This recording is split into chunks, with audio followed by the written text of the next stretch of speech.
இன்றைக்கு உலகமெங்கும் மனிதர்களுக்கு பிரச்சனை என்பதற்கு அளவே இல்லாத நிலையில் ஓடிக்கொண்டிருக்கிற ஒரு காலமாக இது இருக்கிறது. அநேக தேசங்கள் ஒன்றுக்கொன்று பயந்து வாழக்கூடிய ஒரு காலமாக இருக்கிறது. வடகொரியா போன்ற தேசங்களில் அமெரிக்காவை அழித்து விடுவோம் என்று சொல்லக்கூடிய பயங்கர அணு ஆயுதங்களை போன்றவர்களை வைத்திருக்கிறார்கள். தேசங்களில் பலவிதமான குழப்பங்கள், பலவிதமான காரியங்களை நாம் பார்க்கிறோம். இவ்விதமான சூழ்நிலையில் ஏன் என்று நாம் சிந்திக்க வேண்டும்.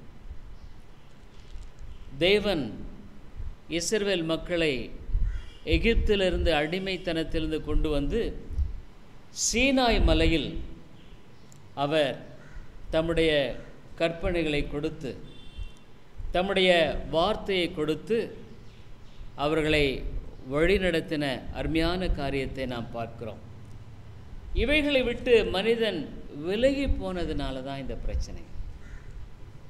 யாத்திராகமம் புத்தகத்தில் 20வது அதிகாரத்தில் ஆண்டவர் இந்த மக்களை கூட்டி சேர்த்து அழகான தேவனுடைய வார்த்தையை கொடுத்திருக்கிறார். அருமையான 10 கற்பனைகளை கொடுத்து மனிதர்கள் வாழும்படியான இந்த காரியத்தை அவர் கொடுத்திருக்கிறார். அதில் ஒரு முக்கியமான காரியத்தை இன்றைக்கு உங்கள் மத்தியில் மையமாக வைத்து பேசும்படியாக விரும்புகிறேன். யாத்திராகமம் புத்தகம் 20வது அதிகாரம், யாத்திராகமம் புத்தகம் 20வது அதிகாரத்தில் 8வது வசனத்தில், ஓய்வு நாளை பரிசுத்தமாய் ஆசரிக்க நினைப்பாயாக, 6 நாளும் நீ வேலை செய்து உன் கிரியைகளையெல்லாம் நடப்பிப்பாயாக, 7ஆம் நாளோ உன் தேவனாகிய கர்த்தருடைய ஓய்வு நாள். அதிலே நீயானாலும் உன் குமாரனானாலும் உன் குமாரத்தி ஆனாலும் உன் வேலைக்காரனானாலும் உன் வேலைக்காரியானாலும் உன் மிருக ஜீவனானாலும் உன் வாசல்களில் இருக்கிற அந்நியனாலும் யாதொரு வேலையும் செய்ய வேண்டாம். கர்த்தர் 6 நாளைக்குள்ளே வானத்தையும் பூமியையும் சமுத்திரத்தையும் அவைகளில் உள்ள எல்லாவற்றையும் உண்டாக்கி 7ஆம் நாளிலே ஓய்ந்திருந்தார். ஆகையால் கர்த்தர் ஓய்வு நாளை ஆசீர்வதித்து அதை பரிசுத்தமாக்கினார்.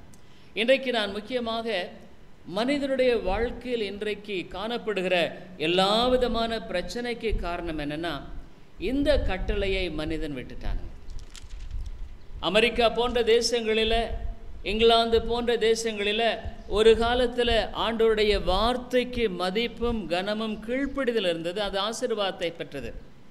இன்றைக்கு நீங்கள் பார்த்தீங்கன்னா இங்கிலாந்து தேசம் ஒரு குழப்பமான சூழ்நிலைக்குள் போயிற்று. ஆகவே காரணம் என்ன? கர்த்தருடைய அந்த பிரமாணத்தை அவர்கள் விட்டு விட்டார். பிரமாணம் மாறவே இல்லைங்க. ஆண்டவர் பழைய ஏற்பாடானாலும் சரி புதிய ஏற்பாடானாலும் சரி அந்த பிரமாணத்தை அவர் மாற்றவே இல்லை. அவர் சொன்னார், என்னை இல்லாமல் வேறொரு தேவன் உனக்கு இருக்கக்கூடாதப்பா, அதை நீ நமஸ்கரிக்காத, அதை தொழுது கொள்ளாத. அது இன்னைக்கு இருக்கிறது. அதே சமயத்தில் நீ அவ்விதமாக நீ கொலை செய்யாதிருப்பாக, விபச்சாரம் செய்யாதிருப்பாயாக, இந்த எல்லா பிரமாணமுமே மாறவே இல்லைங்க, மாறி போகவே இல்லை. ஆகவே இந்த பிரமாணமும் மாறி போகலை. இந்த பிரமாணம் இன்றைக்கும் நமக்கு இருக்கிறது. இல்லை, ஆண்டவர் என்ன சொல்கிறாரு பாருங்க. அந்த 9வது வசனத்தில் 8வது வசனத்தில், ஓய்வு நாளை பரிசுத்தமாய் ஆசரிக்க நினைச்சுக்கோ. அதாவது ரிமெம்பர் இட். அது உன் மனசில் ஆழமாய் பதியட்டும். அது உனக்கு ரொம்ப தேவையானது, அதி முக்கியமானது, அது தேவையானது. ஆகவே ஆண்டவர் சொல்றார், இந்த இடத்துல நினைக்கிறது மட்டுமல்ல, அதை குறித்து கருத்தோடு நீ செயல்படுவது அவசியமானது. அங்கே ஆண்டவர் என்ன அதுக்கு விளக்கம் கொடுக்கிறார் பாருங்க. 6 நாளும் நீ வேலை செய்து உன் கிரியைகளை எல்லாம் நடப்பிப்பாயாக. 6 நாள் உனக்கு நான் கொடுத்திருக்கிறேன். அதை நல்லா முழுசாக செலவிடு, முழுமையாய் அதை பிரயோஜனப்படுத்து, முழுமையாக அதில் உன்னுடைய பலமுள்ள மட்டும் அதை நீ கடைபிடி, அதனுடைய பிரயோஜனத்தன்மை அனுபவி. நீ வேலை செய்து உன் கிரியைகளை நடப்பிப்பாயாக.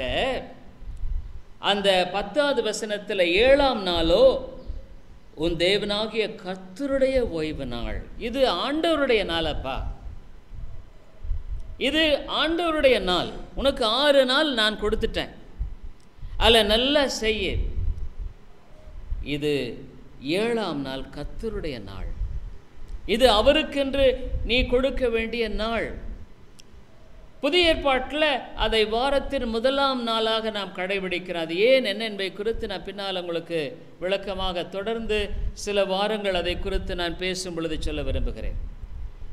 ஒன்று இந்த முதல் நாளில் நீ ஆண்டவருடைய நாள், ஆண்டவருடைய சமூகத்தில் காணப்படாமல் மீதி 6 நாள் உனக்கு ஆசீர்வாதமாக இருக்காது. அந்த முதல் நாளில் கர்த்தருடைய ஆலயத்தில் நீ காணப்படுவது ரொம்ப அவசியம். அதுதான் ஆண்டவர் சொல்கிறாரு, கர்த்தருடைய நாள், இது ஆண்டவருக்கு கொடுக்கிற நாள். இன்றைக்கி நிறைய பேர் என்ன காலையில் சர்ச்சுக்கு போயிட்டு சாயந்தரம் அல்லது மத்தியானம் என் வேலையை பார்ப்பேன். இன்றைக்கி நிறைய பேர் பாருங்கள், சில சர்ச்சஸ்ல எல்லாம் பார்த்தீங்கன்னா காலையில் 5லேருந்து 6 மணிக்கு ஆராதனை முடிச்சுட்டு மற்றபடி என்னுடைய வேலையை நான் பார்ப்பேன். ஆனால் ஆண்டவர் சொல்கிறாரு, இல்லை, இது என்னுடைய நாள், இது கர்த்தருடைய நாள், இது நீ அப்படி ஆசரிக்கும்படியாக நீ நினைவு கொள்ள வேண்டும். ஏன் இது விசேஷித்த நாள்? ஆண்டவர் தன்னுடைய சிருஷ்டிப்பிலேயே இதை விசேஷித்து மனுஷனுக்கு கொடுத்திருக்கிறார். இதை தனிப்பட்ட பிரயோகத்தைப்படுத்தி ஆண்டவர் கொடுத்திருக்கிறார். அந்த 10வது வசனத்தில் பாருங்க, 7ஆம் நாளோ உன் தேவனாகிய கர்த்தருடைய ஓய்வு நாள். அதிலே நீயானாலும் உன் குமாரனானாலும் உன் குமாரத்தி ஆனாலும் உன் வேலைக்காரனானாலும் வேலைக்காரியானாலும் உன் மிருக ஜீவனானாலும் வாசல்களில் இருக்கிற அந்நியனானாலும் யாதொரு வேலையும் செய்ய வேண்டாம். செய்யக்கூடாது. அப்படின்னா என்ன? அத்தியாவசியமான புதிய ஏற்பாட்டில் பார்க்குற நன்மை செய்வது தவறுன்னு சொல்ல, அதை குறித்த பல காரியங்களை நான் பின்னால் சொல்கிறேன். ஆனால் ஆண்டவர் என்ன, அதை நீ கர்த்தருடைய நாள், நீ அதை எப்படி அனுசரிக்க வேண்டும் என்று சொல்கிறார். ஏன் இது ஒரு விசேஷித்த நாளாக மனுஷனுக்கு ஆண்டவர் கொடுத்திருக்கிறார்? இது ஆதியிலேயே அவர் சிருஷ்டிப்பிலேயே நியமித்த இந்த பிரமாணம். இதை மனுஷன் மீறிட்டானுங்க. சிருஷ்டிப்பினுடைய நோக்கத்தை அவன் மீறிட்டனால் இன்னைக்கு உலகத்தில் பூகம்பம், மழை, அழிவு, நாசம், மோசம். தனிப்பட்ட மனுஷனுடைய வாழ்க்கையில் அதே தாங்க. அங்கே அவர் என்ன சொல்கிறாரு பாருங்க, அங்கே ஆண்டவரே அதை முன்மாதிரியாக வச்சிருக்கிறார்.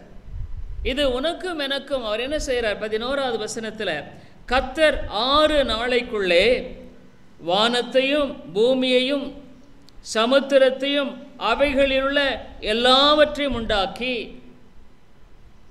7ஆம் நாளிலே ஓய்ந்திருந்தார். ஆண்டவரை ஓய்ந்திருந்தார்னு 6 நாளும் எல்லாத்தையும் உண்டாக்கிட்டு களைப்படைஞ்சிட்டாரா? இல்லைங்க. அவர் அந்த நாளை அங்கு ஓய்ந்திருந்தார்னா அதை அவர் என்ன செய்கிறாருங்கிறதை குறித்து நாம் பார்க்குறோம். அதாவது அதை பிரத்யோகப்படுத்தும்படியாக அவர் விசேஷித்து கொண்டார் என்ற அர்த்தம். ஏன்னா அவர் தூங்குகிறதும் இல்லை, உறங்குகிறதும் இல்லை. ஏசாயா 40:28 பாருங்க, அவர் ஒரு காலம் அங்கே தூங்குகிறவர் அல்ல, உறங்குகிறவர் அல்ல. ஏசாயாவின் புத்தகம் 40வது அதிகாரம் 28வது வசனத்தில் ஆண்டவர் தன்னை குறித்து சொல்லி இருக்கும்படியான காரியத்தை நாம் பார்க்குறோம். ஏசாயா 40:28வது வசனத்தில் இவ்விதமாக, பூமியின் கடையாந்திரங்களை, பழைய ஏற்பாட்டில் 845வது பக்கம், பூமியின் கடையாந்திரங்களை சிருஷ்டித்த கர்த்தராகிய அநாதி தேவன், அதாவது எல்லாவற்றையும் சிருஷ்டித்தவர் அவர். அநாதி தேவன் சோர்ந்து போவதுமில்லை, இளைப்படைவதுமில்லை. இதை நீ அறியாயோ? உனக்கு தெரியாதா? அவர் சோர்ந்து போக மாட்டார், இளைப்படைய மாட்டார். அப்போ 6 நாளை அவர் அந்த எல்லாவற்றையும் செய்து முடித்து 7ஆம் நாளை அவர் என்ன பண்ணுறார்? ஆசீர்வதிக்கிறார். அதில் விசேஷித்த ஆசீர்வாதத்தை வைத்து அவர் என்ன பண்ணுறாரு? அங்கு அதை பரிசுத்தமாக்குகிறார். அதை தம்முடைய மக்களுக்கென்று பிரத்யோகப்படுத்துகிறார். அதை தேவன் தம்முடைய கிரியைகளெல்லாம் நோக்கி பார்த்து அதனுடைய மகத்துவத்தை, மேன்மையை, அதனுடைய எல்லா காரியங்களையும் நல்லது என்று கண்டு அதை ஆசீர்வதிக்கிறார். பாருங்க, நம்முடைய வாழ்க்கையில் கூட இது ரொம்ப அவசியம். இன்னைக்கு நம்முடைய வாழ்க்கையில் நம்ம செய்கிறோம், எவ்வளோ செய்கிறோம், ஆனால் ஆண்டவருடைய ஆசீர்வாதம் இருக்கார். ஏன்னா நீ அந்த ஓய்வு நாளை முதல் நாளில் கர்த்தருடைய சமூகத்தில் நீ காணப்படுவது ரொம்ப ரொம்ப அவசியம். இது ரொம்ப ரொம்ப தேவை. நீ உன்னுடைய வாழ்க்கையில் ஆண்டவரை தேடாமல் ஆசீர்வாதம் வரும்னு நீ நினைப்பாயானா உன்னை போல ஏமாளி யாரும் இருக்க மாட்டாங்க, தெரிஞ்சுக்க.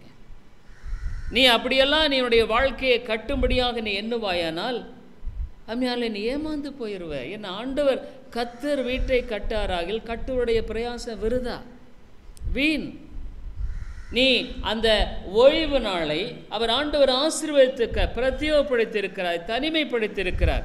ஆகவே தான் கர்த்தருடைய நாள், அது கர்த்தருக்கு கொடுக்க வேண்டிய நாள், அவருடைய சமூகத்தில் செலவிடப்பட வேண்டிய நாள்.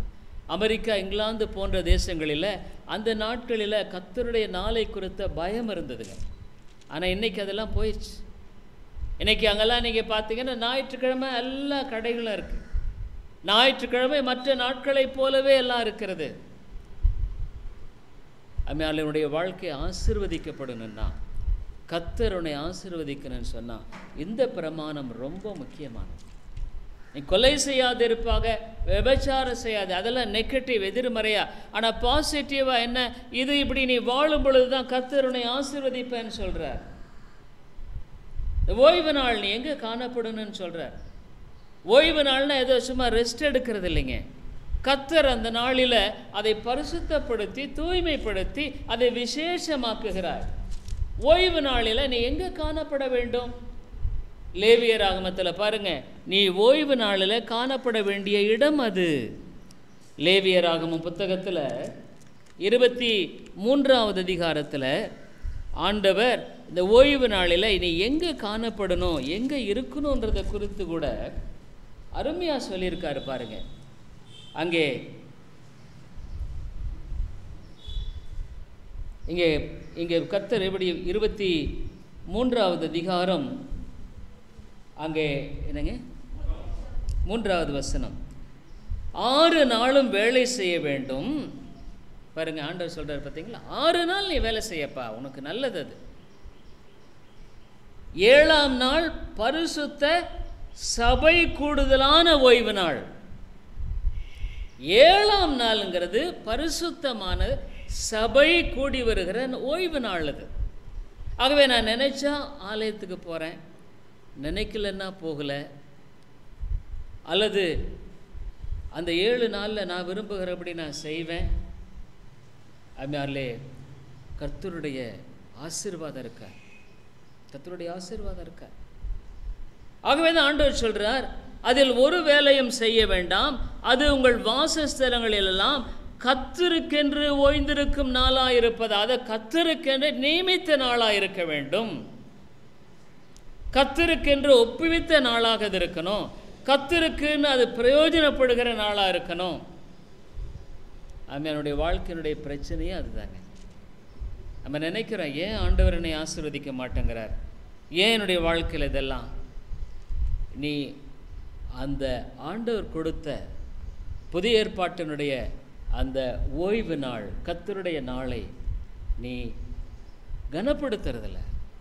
அப்போ கர்த்தரை கனப்படுத்துறதில்ல. இந்த ஓய்வு நாளில் நீ சபையில் காணப்பட வேண்டும், நீ சபையில் இருக்கணும். அது ஆண்டவருடைய வழி, ஆண்டவருடைய பிரமாணம். நீ எங்கே இருக்கிற? நீ இருக்க வேண்டிய இடத்துல இல்லையே. நம்முடைய வாழ்க்கையில் நம்ம ரொம்ப யோசிக்கணுங்க.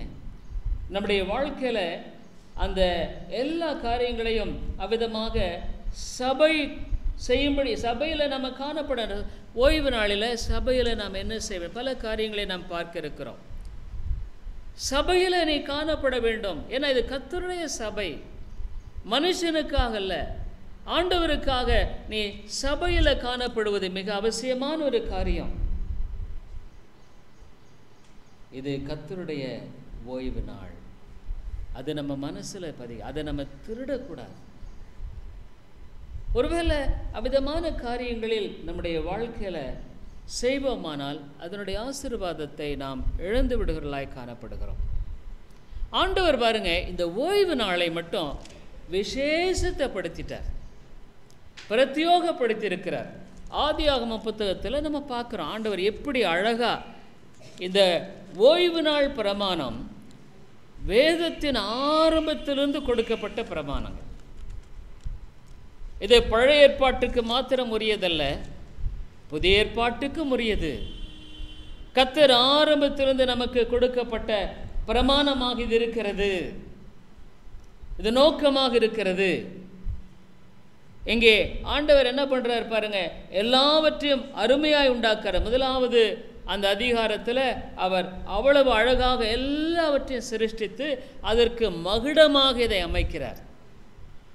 அவைகளுடைய எல்லா காரியங்களும் ஒழுங்கும் கிரமமாக செயல்படும்படியாக ஆண்டவர் இந்த நாளில் தான் முக்கியமாக அது ஆப்ரேஷன் எல்லாத்தையும் உண்டாக்கிட்டாரு.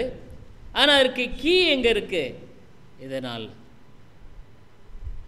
அதான் பாருங்க, அந்த 2வது அதிகாரத்தில் இவ்விதமாக வானமும், ஆதியாகமும் 2:1 இவ்விதமாக வானமும் பூமியும் அவைகளின் சர்வ சேனையும் உண்டாக்கப்பட்டு தீர்ந்தன. தேவன் தாம் செய்த தம்முடைய கிரியையை 7ஆம் நாளிலே நிறைவேற்றி எல்லாம் கம்ப்ளீட் பண்ணிட்டார். தாம் உண்டாக்கின தம்முடைய கிரியையெல்லாம் முடித்த பின்பு 7ஆம் நாளிலே ஓய்ந்திருந்தார். ஆகவே தேவன் தம்முடைய சிருஷ்டிப்பினுடைய மகுடமாக இதை ஏற்படுத்தி கொடுத்திருக்கிறார். நீங்களும் நானும் அவருடைய சிருஷ்டி. இந்த வானம் பூமி இதெல்லாம் ஆண்டவர் உண்டாக்கினார், மனுஷனையும் உண்டாக்கினார். ஆகவே விதமாக ஆண்டவர் மனுஷனை எல்லாம் உண்டாக்கிட்டு என்னுடைய வாழ்க்கையில் அதை பரிசுத்தப்படுத்தும்படியாக அந்த 7வது நாளை நியமித்திருக்கிறார். அப்போ நீயும் நானும் நம்முடைய வாழ்க்கையில் நம்முடைய செயல்பாட்டுக்கும் ஆசீர்வாதத்துக்கும் நம்முடைய வாழ்க்கையினுடைய காரியங்களுக்கும் ஆண்டவருடைய அந்த நாள். ஒரு நீங்கள் கேட்குற அந்த நாளில் என்ன விசேஷம் இருக்குது? கர்த்தருடைய நாள். அவரை நாம் அங்கு கிட்டி சேரும்படியாக, அவரை தொழுது கொள்ளும்படியாக பல காரியங்களை நம்ம பார்க்குறோம். ஒரு நோக்கத்தோடு கூட கர்த்தர் இந்த நாளை நமக்கு நியமித்து அந்த 7ஆம் நாளை ஆசீர்வதித்து அதை பரிசுத்தமாக்கினார், sanctified it. ஆகவே ஓய்வு நாளை கடைபிடிக்கிற ஒவ்வொருவருக்கும் இந்த ஆசீர்வாதத்தில் பங்கு உண்டு. ஓய்வு நாளை அசட்டை பண்ணுகிற ஒவ்வொருடைய காரியங்களிலும் உண்மையான ஆசீர்வாதத்தை பார்க்க முடியாது. இது ரொம்ப முக்கியம். நீ சபையில் காணப்படணும். இந்த நாளை ஆண்டவருக்கென்று பிரயோகிக்கணும். ஆண்டவர் பாருங்க, அந்த மன்னாவை கொடுத்தார், வனாந்தரத்தில் மன்னாவை கொடுத்தார். அழகாக ஆண்டவர் மன்னாவை கொடுத்து அந்த ஓய்வு நாளை கடைபிடிப்பதற்கு ஏதுவாக அந்த மன்னாவின் காரியத்தை கூட அமைத்து கொடுக்கிறார். யாத்திராகமம் 16வது அதிகாரத்தில் பாருங்க, கர்த்தர் அந்த காரியத்தை அவர்கள் பின்பற்ற வேண்டும் என்று எப்படி அருமையாக அந்த காரியத்தை செய்கிறாரு பாருங்க. யாத்திராகமம் 16வது அதிகாரத்தில் ஆண்டவர் அங்கு இந்த மக்களை அங்கு மன்னாவை கொடுக்கிறார்.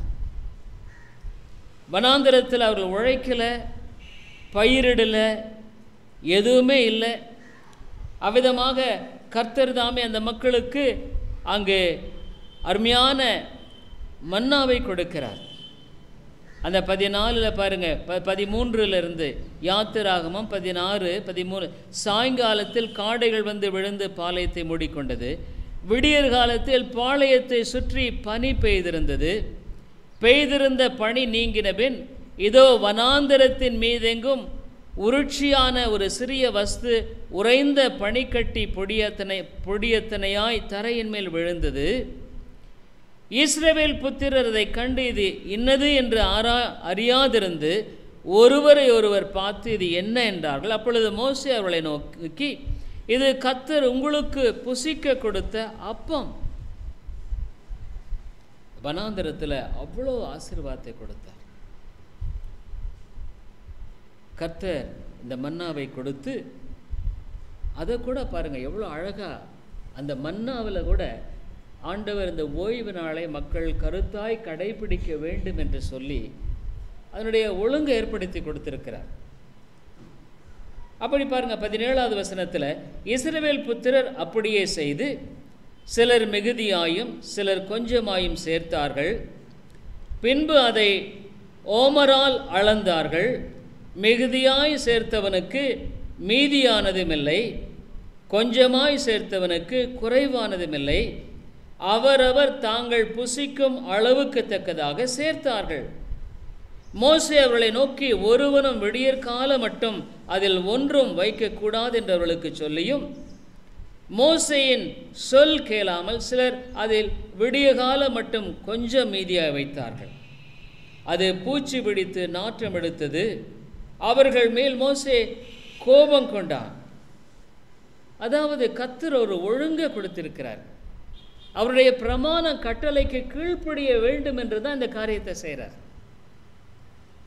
அங்கே பாருங்க 22வது வசனத்தில், 6ஆம் நாளில் தலைக்கு 2 ஓமர் வீதமாக 2 அத்தனையாய் 1000 ஆகாரம் சேர்த்தார்கள். அப்பொழுது சபையின் தலைவர் எல்லாரும் வந்து அதை மோசேக்கு அறிவித்தார்கள். அவன் அவர்களை நோக்கி, கர்த்தர் சொன்னது இதுதான், நாளைக்கு கர்த்தருக்குரிய பரிசுத்த ஓய்வு நாளாகிய ஓய்வு. நீங்கள் சுட வேண்டியதை சுட்டு,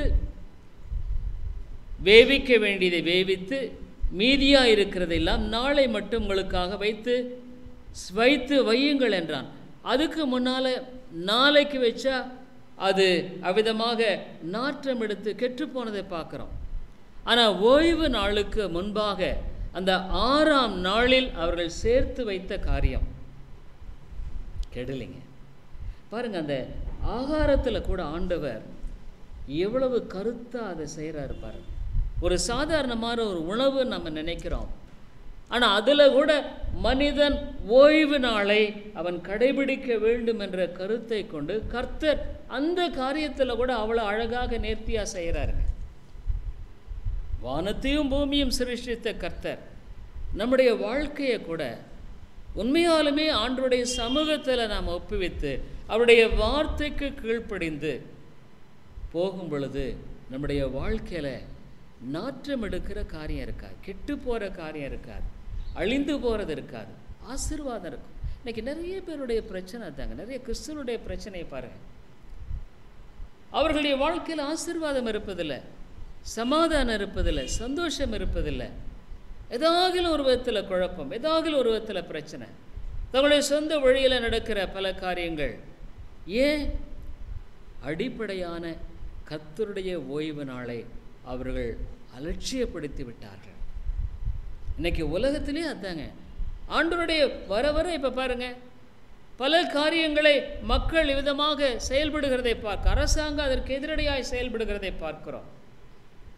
பல விதங்களில் அரசாங்கம் அந்த காலத்தில் இருந்த சட்டத்திட்டங்களை மாற்றி செயல்படுகிறதை பார்க்கிறோம். ஓய்வு நாட்களில் பரீட்சைகள் விதமாக வைத்து பல காரியங்கள் அங்கு செயல்படுகிறதை பார்க்கிறோம். ஆகவே அநேக சமயங்களில் நாம் முக்கியமான வேளைகளில் தடுமாற வேண்டிய ஒரு சூழ்நிலைக்கு தள்ளப்படுகிறோம். அது மனிதன் தன்னுடைய வாழ்க்கையில் அடிப்படையான இந்த காரியத்தை பின்பற்றுவது மிக அவசியமான காரியம். முடியாத வியாதி, பல சூழ்நிலைகள் பலது இருக்குது.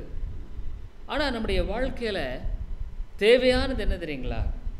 ஆண்டவருடைய கர்த்தருடைய சமூகத்தில் காணப்படுவது மிக அவசியமானது, மிக தேவையானது. அவை பாருங்க, அங்கே பாருங்க, அங்கே சொன்னார், அங்கே 24 யாத்திராகம் 16:24 மோசே கட்டளையிட்டபடியே அதை மறுநாள் வரைக்கும் வைத்தார்கள். முன்ன வச்சப்ப நாரி போச்சு, அப்பொழுது அது நாரவும் இல்லை, அதிலே பூச்சி பிடிக்கவும் இல்லை, அப்பொழுது மோசே அதை இன்றைக்கு புசியுங்கள், இன்று கர்த்தருக்குரிய ஓய்வு நாள், இன்று நீங்கள் அதை வெளியிலே காண மாட்டீர்கள், 6 நாளும் அதை சேர்ப்பீர்களாக, 7ஆம் நாள் ஓய்வு நாளாயிருக்கிறது, அதிலே அது உண்டாயிராது என்றான். தெளிவாக சொன்னான், அதில் இருக்காதப்பா 6 நாளைக்கு.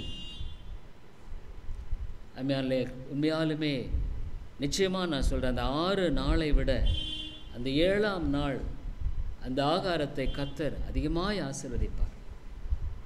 தேவன் அதை பரிசுத்தப்படுத்துகிறார். ஓய்வு நாளினை கனப்படுத்த அது ரொம்ப முக்கியம், ரொம்ப அவசியமாக அடிப்படையானது. இங்கே பாருங்க 27, 7ஆம் நாளில் ஜனங்களில் சிலர் அதை சேர்க்க புறப்பட்டார்கள். இவ்வளவு சொல்லியும் கூட ஜனங்கள் கேட்கல பாருங்க. அவர்கள் அதை காணவில்லை. நீ ஓய்வு நாளில் நீ உன்னுடைய ஞானத்தை கொண்டு, அறிவை கொண்டு நீ செய்யறதுக்கு போகலாம், செய்யலாம். ஆனால் அதில் நன்மையை நீ காண மாட்டாய், நன்மையை காண மாட்டாய். அதில் ஆசீர்வாதம், கர்த்தருடைய ஆசீர்வாதம் இருக்காது. ஆகவே தேவனுடைய இந்த ஓய்வு நாளை கர்த்தருடைய பிரமாணமாக, நித்திய பிரமாணமாக நமக்கு கொடுத்திருக்கிறார். சாதாரணமாக கூட பாருங்க, ஏன் ஆண்டவர் நமக்கு உறக்கத்தை கொடுத்திருக்கிறார்? ஒரு நாளில் 24 மணி நேரம்னா அதில் ஒரு 8 மணி நேரமாவது நாம் உறங்குவது நல்லது. நம்முடைய சரீரத்துக்கு ஆரோக்கியமானது, அது தேவையானது, அவசியமானது. ஒரு நாள் 2 நாள் நீங்கள் தூங்காமல் பாருங்கள், மனமெல்லாம் குழம்பி விடும். 3 நாள் 4 நாட்கள் நீங்கள் தூங்கலைன்னா உங்களுக்கு உறக்கம் இருக்காதுங்க. அதனால நம்முடைய வாழ்க்கையில் நாம் கர்த்தர் கொடுத்திருக்கிற அந்த காரியத்தை மீறும் பொழுது நாம் பாவம் செய்கிறோம். ஆகவே தான் தேவன் சரீர பிரகாரமான ஒரு இளைப்பாறுதலை கொடுத்து கர்த்தர் விதமாக வழிநடத்துகிறதை பார்க்கிறோம். இவ்வளவு சத்தியத்தை அந்த மக்கள் மோசேயின் மூலமாய் கேட்டும் கூட அவர்கள் 7ஆவது நாளில் போய் அங்கு அப்பத்தை பார்க்க போகிறார்கள். நம்மில் அநேக சமயங்களில் ஆண்டுடைய வார்த்தை தெளிவாய் சொல்லுகிற சத்தியம் எதுன்னு தெரியுது. ஆனால் என்ன பண்ணுறோம்?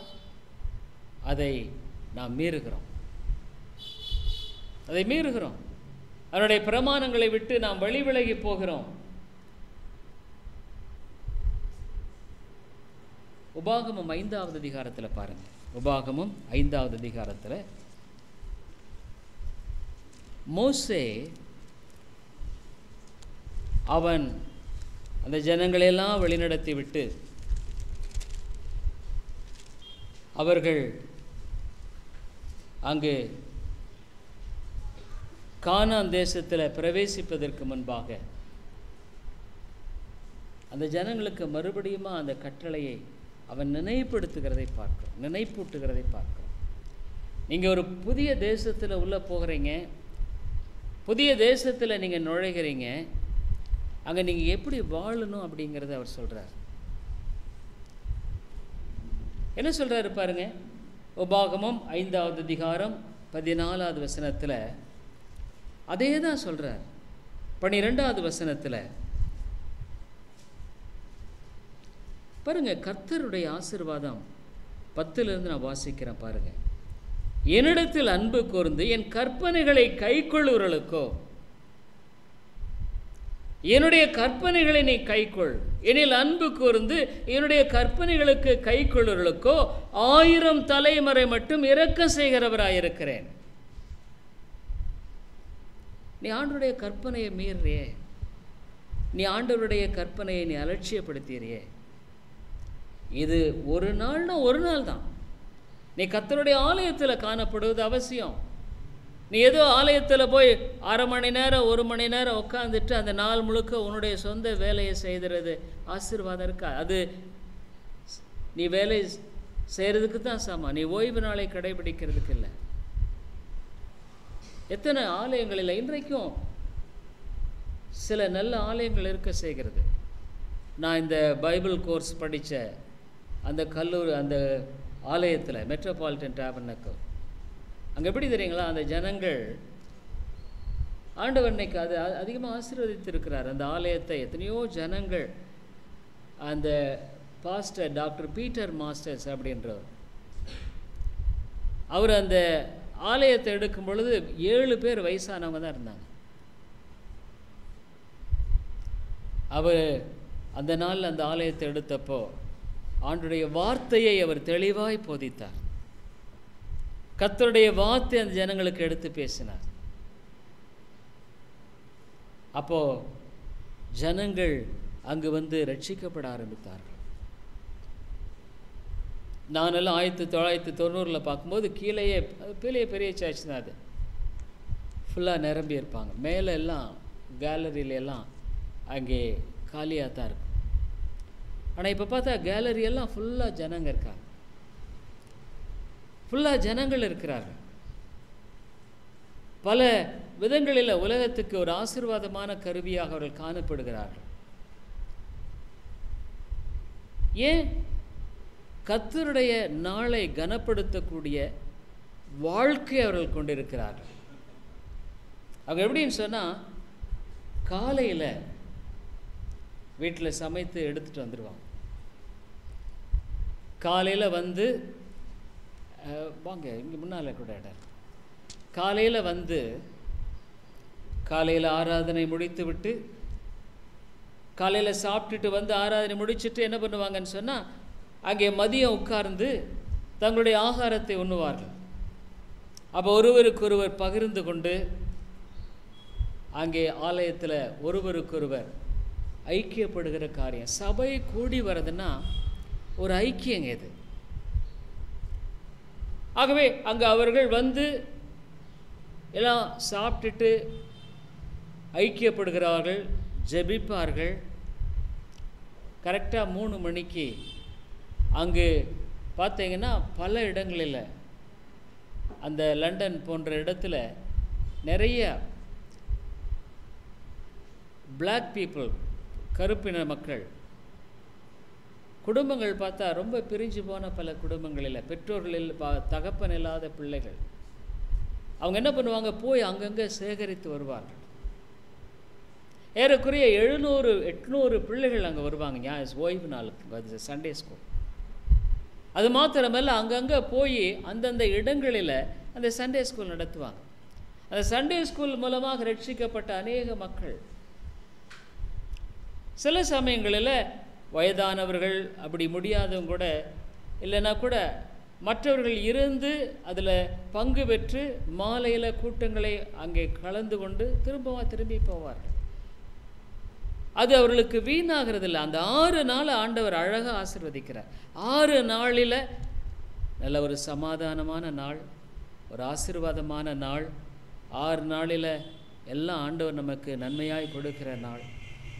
அதில் நிறைவாக அவர்கள் பார்க்குறாங்க. ஆகவே அந்த சபை இன்றைக்கு வளர்ந்து பெரிய அளவில் இருக்கிறது. இந்த அடிப்படை சூத்திரத்தை நம்ம கற்றுக்கொள்வது ரொம்ப அவசியம். கர்த்தர் உனக்கு 7 நாளை கொடுத்திருக்காருன்னா 6 நாள் அந்த நாள் உன்னுடைய நாள் அல்ல, இது கர்த்தருடைய நாள்.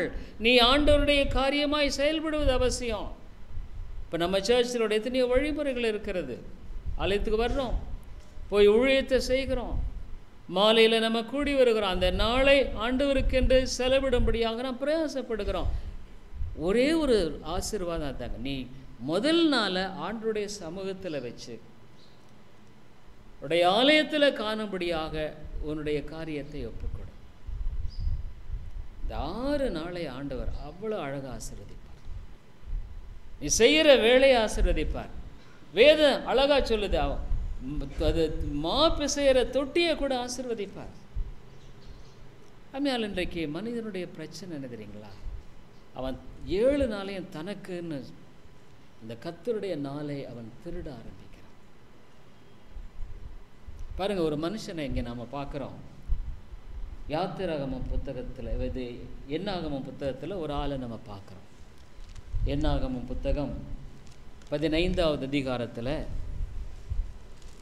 இங்கே ஆண்டவர் இவ்வளவு பிரமாணத்தை கொடுத்திருக்கிறார். எவ்வளவு சத்தியத்தை கொடுத்திருக்கிறார்.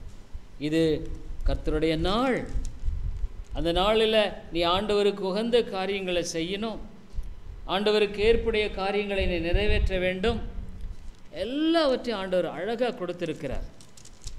இங்கே என்னாகமம் 15வது அதிகாரத்தில் பாருங்கள், இங்கே நடக்கும்படியான காரியத்தை நாம் பார்க்கிறோம்.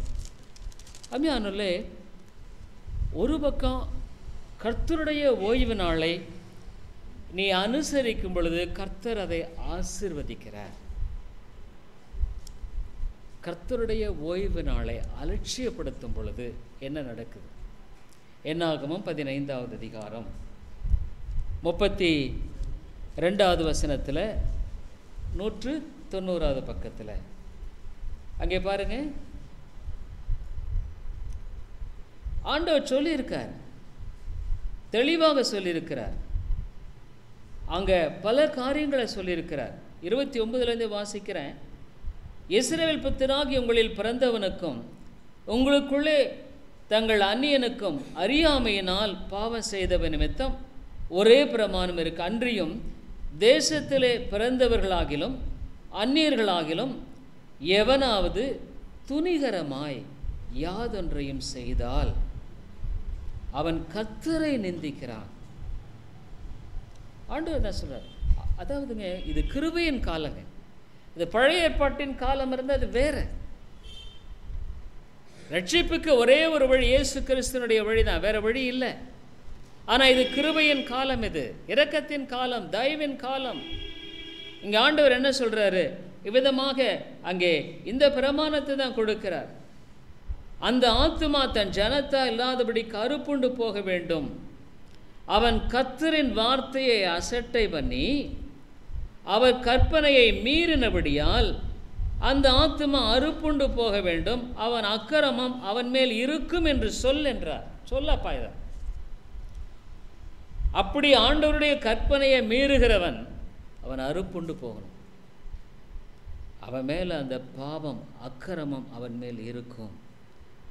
அம்மையாரிலே, ஆண்டவர் எவ்வளோ மனுஷனை ஆசீர்வதிக்க, உண்மை சொல்கிறேன் கேளுங்க, ஆண்டவனுடைய வாழ்க்கையை ஆசீர்வதிக்க விரும்புகிறார். அவர் அதில் தடையே இல்லை. ஆனால் நீ அந்த ஆசீர்வாதத்துக்கு உன்னை புறம்பாக்கி கொள்ளுகிறார். உன்னுடைய ஆத்துமாவை புறம்பாக்குகிற. இந்த உலகத்தில் நீ எவ்வளவுதான் செய்ய, சாதி சம்பாதி, அவனுடைய ஆத்துமா ஒன்று இருக்குது. நான் அடிக்கடி அதான் சொல்கிறேன். நீங்களும் நானும் ஒரு ஆட்டை போல மாட்டை போல இல்லை. அது செத்து போனால் மண்ணில் போட்டு புதைச்சோம்னா முடிஞ்சு போச்சு. ஆனால் உனக்குள்ள ஒரு ஆத்துமான்னு ஒன்று இருக்குது. அந்த ஆத்துமா எப்பொழுதும் வாழும். நீ இந்த உலகத்தில் உன்னுடைய சரீரத்தை எவ்வளோ பேணினாலும் சரி, அது எவ்வளோ அழகுபடுத்தினாலும் சரி, எவ்வளவு இதாக இருந்தாலும் சரி, அது மரித்து போகணும். இந்த உலகத்தில் எந்த ஒரு மனுஷனாவது சாகவே மாட்டாங்கன்னு சொல்ல முடியுமா? முடியாது. ஒருவேளை மேலே உயர இருக்கலாம், தாழ்வாக இருக்கலாம், பதவி இருக்கலாம், பட்டம் இருக்கலாம், ஒரு நாள் மரித்து தான் ஆகணும்.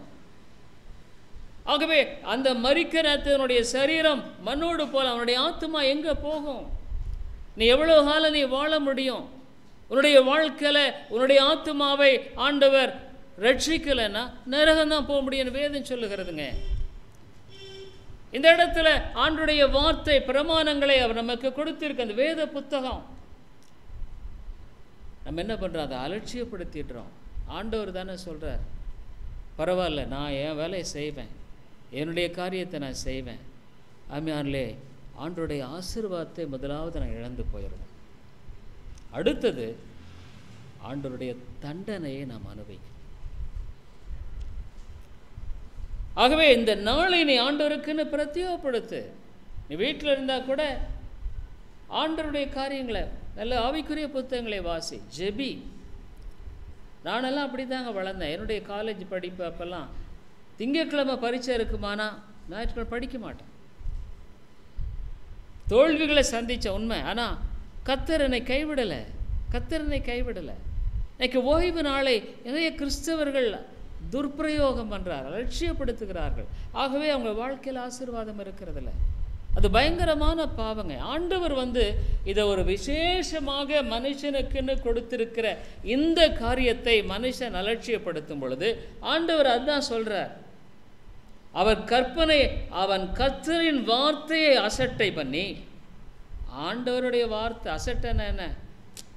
அது சொல்லுது பரவாயில்ல, பைபிள் சொல்லுதா பரவாயில்ல, அதெல்லாம் அந்த காலத்து புக்கோ, அது எனக்கு தெரியும், எனக்கு எப்படி வழி நடத்துறதுன்னு தெரியும், ஏதோ முடிஞ்சால் கொஞ்சம் ஆலயத்துக்கு போகிறேன், முடியலைன்னா என் வேலை பெரிய வேலையாக இருக்குது. ஆனால் ஆண்டவர் தெளிவு, 6 நாள் உன் வேலை செய், 7ஆம் நாள் என்னுடைய நாள், கர்த்தருடைய நாள். இதை நீ திருடுவாயானால் கர்த்தருடைய ஆசீர்வாதத்தை நீ இழந்துருவ, குறிய தண்டனை நீ அனுபவிப்பாய். கர்த்தருடைய ஆலயத்தில் நீ காணப்போய், நம்ம தான் வாசித்தோம், இது சபை கூடுகிற நாள், நீ சபையில் காணப்பட வேண்டும். ஆண்டவர் ஏன் சபை என்ற ஒழுங்கு ஏற்படுத்தியிருக்கிறார், ஏன் சபை என்ற ஒரு அமைப்பு ஏற்படுத்தியிருக்கிறார். நம்ம அதுதான் வாசித்தோம் லேவியர் 23:3, இது சபை கூடுகிற நாள். இதை நீ விட்டுட்டு உன்னுடைய வாழ்க்கையில் நீ உன்னுடைய சொந்த காரியங்களையும் சொந்த விருப்பங்களையும் செய்து கொண்டிருப்பாயானால் கர்த்தருடைய தண்டனை. ஆகவே தான் ஆண்டவர் சொல்கிறார், அசட்டை பண்ணி அதை நீ அற்பமாக எண்ணி நீ என்னுடைய வாழ்க்கையில் நீ செய்யும் பொழுது, நம்முடைய வாழ்க்கையில் அது எவ்வளோ ஒரு பயங்கரமான காரியத்தின் விளைவை ஏற்படுத்தும். ஆகவே இங்கே பாருங்கள், ஆண்டவர் இவ்வளவு சொல்லியும் கூட, ஆண்டவர் இவ்வளோ அருமையான காரியங்களை சொல்லியும் கூட, அவன் 31வது வசனத்தில் பாருங்கள், அவன் கர்த்தரின் வார்த்தை அசட்டை பண்ணி அவர் கற்பனையை மீறினபடியால் அவன் மீறிட்டான், அவன் ஆத்துமா அறுப்புண்டு போக வேண்டும், அவன் அக்கிரமம் அவன் மேல் இருக்கும் என்று சொல் என்றார். 32 பார்க்குறோம், இஸ்ரவேல் புத்திரர் வனாந்தரத்தில் இருக்கையில் ஓய்வு நாளில் விறகுகளை பொறுக்கிக் கொண்டிருந்த ஒரு மனிதனை கண்டுபிடித்தார்கள். இவன் பாருங்க, இந்த மனுஷன் ஆண்டவருடைய நாள் அதனுடைய காரியத்தை எல்லாம் சொல்லி இவ்வளவு தூரம் படிப்பித்தோம், போய் விறகு பொறுக்கிட்டு இருக்கான். ஏன்? ஆண்டவர் அசட்டை பண்ணுறான். அவன் இன்னைக்கு நிறைய பேர் அப்படி நம்ம நினைக்கிறோம், ஐயோ எனக்கு நான் அதை பண்ணணும், சம்பாதிக்கணும், அதை பண்ணணும், இதை பண்ணணும். அவனுடைய வாழ்க்கையில் கர்த்தர் நீடிய பொறுமை உள்ளவருங்க. நான் அது ஒன்று சொல்கிறேன், நீடிய பொறுமை உள்ளவர். ஆனால் அவருடைய கற்பனையை மீறும் பொழுது நம்முடைய வாழ்க்கையில் என்ன நடக்கும்னு நமக்கு தெரியாது. அவனை பார்த்தாங்க, அங்கே பாருங்க 34 அவனுக்கு செய்ய வேண்டியது இன்னதென்று தீர்க்கமான உத்தரவில்லாதபடியினால் அவனை காவலில் வைத்தார்கள். அவனை கொண்டு போய் அங்கே வச்சுட்டாங்க, அவங்களுக்கு தெரியல என்ன பண்ணுறது. 35 கர்த்தர் மோசேயை நோக்கி, அப்போ ஆண்டவர் மோசேயை பார்த்து சொல்கிறார், பரவாயில்லப்பா, தெரியாமல் ஏதோ விறகு பொறுக்கிட்டு அவனை விட்டுரு அப்படின்னு நான் சொன்னார். என்ன சொன்னார்? 35 கர்த்தர் மோசேயை நோக்கி, அந்த மனிதன் நிச்சயமாய் கொலை செய்யப்பட வேண்டும், சபையார் எல்லாரும் அவனை பாளையத்திற்கு புறம்பே கல்லறிய கடவர்கள். அவன் நிச்சயமாக சாகணும். ஏன்னா அவன் கர்த்தரை அசட்டை பண்ணான், கர்த்தருடைய நாளை அசட்டை பண்ணும் பொழுது அவருடைய காரியத்தை அலட்சியம் பண்ண அவனை கொண்டு போய். ஆகவே பாருங்கள் 36 அப்பொழுது சபையார் எல்லாரும் கர்த்தர் மோசேக்கு கட்டளையிட்டபடியே அவனை பாளையத்திற்கு புறம்பே கொண்டு போய் கல்லெறிந்தார்கள், அவன் செத்தான். அப்புறம் நம்ம நினைக்கலாம், ஐயோ என்ன இது, இந்த ஒரு கொடுமையா, என்ன பண்ணான்? போய் விறகு தானே பொறுக்கினான். அல்ல, ஆண்டவருடைய காரியத்தை நீ அற்பமாக அலட்சியப்படுத்தார். நம்ம நினைக்கிற விறகு அவன் என்ன துணிஞ்சு தான் செய்கிறாங்க. ஒன்று அங்கே துணிகரமான பாவங்கள், சங்கீதக்கா துணிகரமான பாவங்களுக்கு விலக்கிக்கார். கர்த்தருடைய நாளை நீ அலட்சியப்படுத்துறதுனால உடைய குடும்பத்தில் ஆசீர்வாதம் இல்லை, குடும்பத்தில் சந்தோஷம் இல்லை, நீ கையிட்டு செய்கிற காரியத்தில் ஆசீர்வாதம் இல்லை. நான் ஒன்று சொல்கிறேங்க, கர்த்தருடைய நாளை கனப்படுத்த நீ முதலாவது படிச்சுக்கோ. இது கர்த்தருடைய நாள், ஆலயத்தில் காணப்பட வேண்டும், சபையில் காணப்பட வேண்டும். அவர் ஒரு சிருஷ்டிகர், உன்னை சிருஷ்டித்தவர் அவர் தான்ப்பா, நீயே உன்னை உண்டாகலை. என் சிருஷ்டிகர். ஓய்வு நாள் சிருஷ்டிப்போடு சம்பந்தப்பட்டதுங்க. இந்த உலகத்தில் உண்டாக்கின பொழுது ஆண்டவர் நியமித்த கட்டளை இது. அதுக்கு அவரே முன்மாதிரியாக வச்சுட்டார். அதை அவர் நியமித்து அதை பரிசுத்தப்படுத்தி முன்னால் வச்சுட்டார். ஆகவே இந்த பிரமாணத்தை இனியும் நான் மாற்றிட முடியாது. இது ஆதி பிரமாணம், அஸ்திபாரமே இதுதான். இதையே நீயே நானும் மீறும் பொழுது அதில் நம்முடைய வாழ்க்கையில் நம்முடைய விளைவை நாம் அறுக்க வேண்டியதாக இருக்கிறது.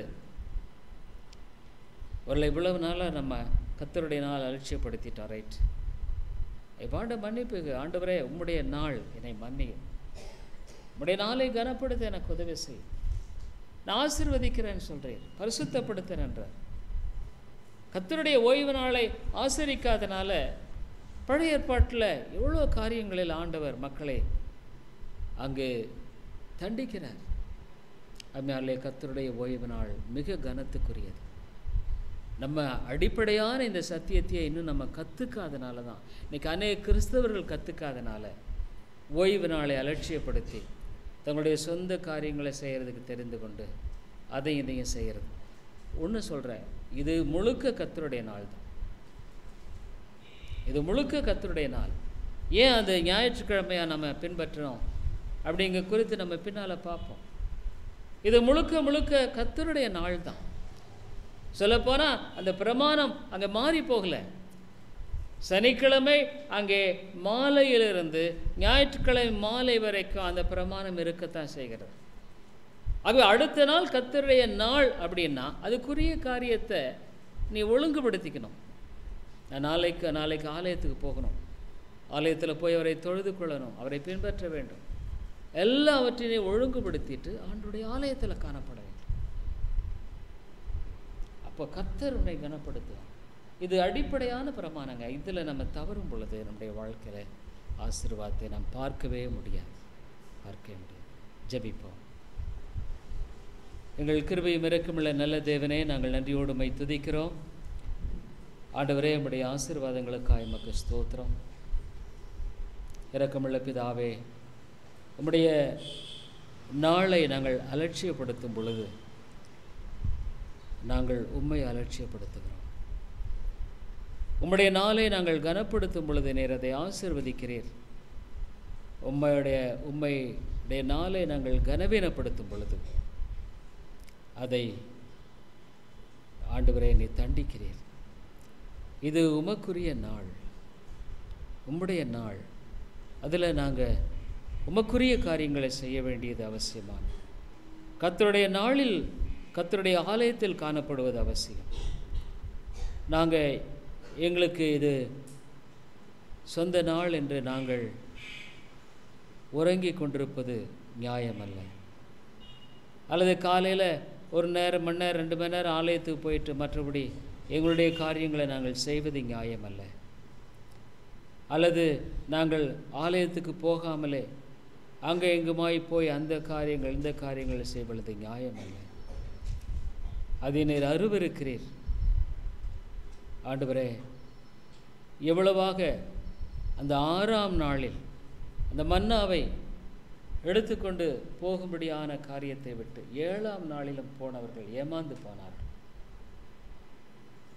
அந்த 7ஆம் நாளில் விறகு பொறுக்க போய் அந்த மனிதன் தன்னுடைய வாழ்க்கையை மரித்து போனான், கொல்லப்பட்டான். ஆண்டவரே, நாங்கள் உமக்கு பயப்படுகிற பயத்தை தான். இது ஒரு ஆண்டவருக்கு பயப்படாத ஒரு காலம். ஆண்டவரே, எங்கே பார்த்தாலும் ஞாயிற்றுக்கிழமைகள் தான். இன்னைக்கு எத்தனை கிறிஸ்தவர்கள் கல்யாணத்தை வைக்கிறதை பார்க்கிறோம். ஞாயிற்றுக்கிழமைகளில் ஆண்டவரே களியாட்டுகளும் மற்ற பல காரியங்கள் இன்றைக்கு மக்கள் மத்தியில் மலிந்து கிடக்கிறதை பார்க்கிறோம். ஆண்டவரே, இவைகள் எல்லாம் இந்த ஒட்டு மொத்தமாக இந்த சிருஷ்டிப்புகள் கர்த்தரை அலட்சியப்படுத்தும்படியான, தேவதூஷணம் பண்ணும்படியான ஒரு காரியத்தில் இன்றைக்கு தெய்வ பக்தியாக இருந்த தேசங்களெல்லாம் இன்றைக்கு ஆண்டவரை வீணாய் போனதை பார்க்கிறோம். பாவம் மலிந்து கிடக்கிறோம். இன்றைக்கி எத்தனை பேர் ஆண்டவரை 6 நாள் வேலை செய்து 7ஆம் நாளில் குடித்து வெறித்து தங்களுடைய வாழ்க்கையை செலவிடுகிற எத்தனையோ மக்கள் இருக்கிறார். உடைய வாழ்க்கையில் ஆசீர்வாதம் இல்லை. ஆனால் இந்த வாரத்தின் முதல் நாளாகிய உம்முடைய நாளில் நாங்கள் ஆண்டுடைய சமூகத்தில் காணப்படும் பொழுது எஞ்சிய 6 நாட்கள் ஞாயிற்றுக்கிழமை நாங்கள் ஆண்டுடைய சமூகத்தில் அவருடைய செலவிடும் பொழுது அந்த எஞ்சி 6 நாட்கள் எங்களுக்கு நீர் எவ்வளோ கொடுத்துருக்குது, அதில் நாங்கள் எவ்வளோ காரியங்கள் செய்ய முடியும். அதை ஆசீர்வதிக்கிறீர்.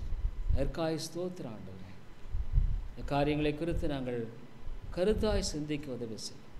ஏதோ சத்தியத்தை நாங்கள் கேட்டோம் போனோம் என்று இல்லாதபடிக்கு அதை குறித்து என்ன உதவி செய்யும். இயேசுவின் நாமத்தில் செபிக்கிறோம் எங்கள் நல்ல பிதாவே, ஆமென். நம்ம எல்லாம் மறந்து விட வேண்டாம். ஒரு ஞாயிற்றுக்கிழமை காலை 10:30 மணிக்கு நம்முடைய ஆராதனை, மாலை நம்முடைய கூட்டமானது 7 மணிக்கு நம்ம இங்கே கூடி வருகிறோம். ஒவ்வொரு புதன்கிழமை மாலை 7 மணிக்கு பைபிள் ஸ்டடி, சனிக்கிழமை மாலை 7 மணிக்கு நம்முடைய ப்ரேயர் மீட்டிங். மறந்து விட வேண்டாம். ஆகவே இதை நினைவு கொள்ளும்படியாக நான் அதிகமாக கேட்டுக்கொள்கிறேன். கேட்குற சத்தியத்தை நீங்கள் சிந்தித்து பாருங்கள், அது ரொம்ப முக்கியமானது. கடைசியாக நாம் 225வது பாடலை நாம் பாடுவோம். 225வது பாடல்.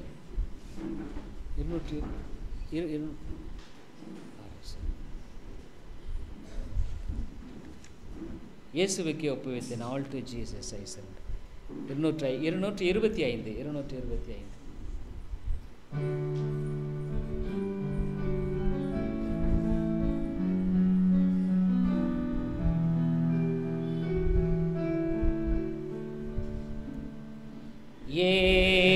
இயேசுவுக்கே ஒப்புவித்தேன் யாவையும் தாராளமாய், என்றும் அவரோடே தங்கி நம்பி நேசிப்பேன் மெய்யாய்.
சாட்சியாம் தேவாவியும்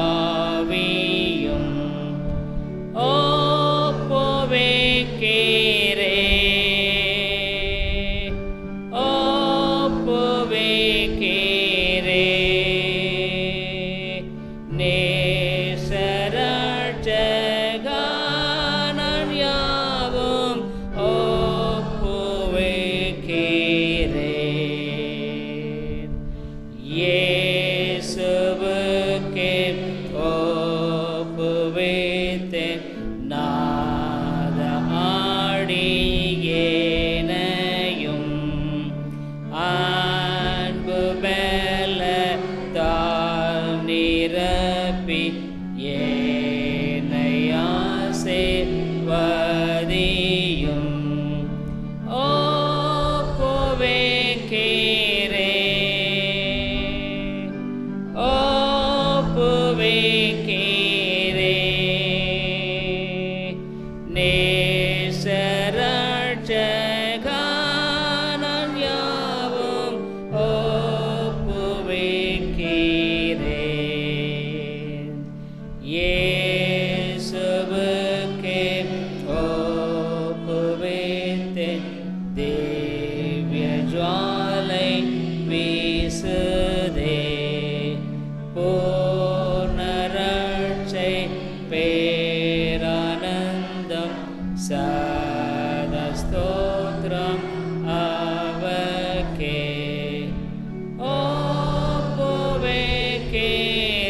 அன்பின் ஆண்டவரே, இந்த நாளுக்காய் ஸ்தோத்திரம்.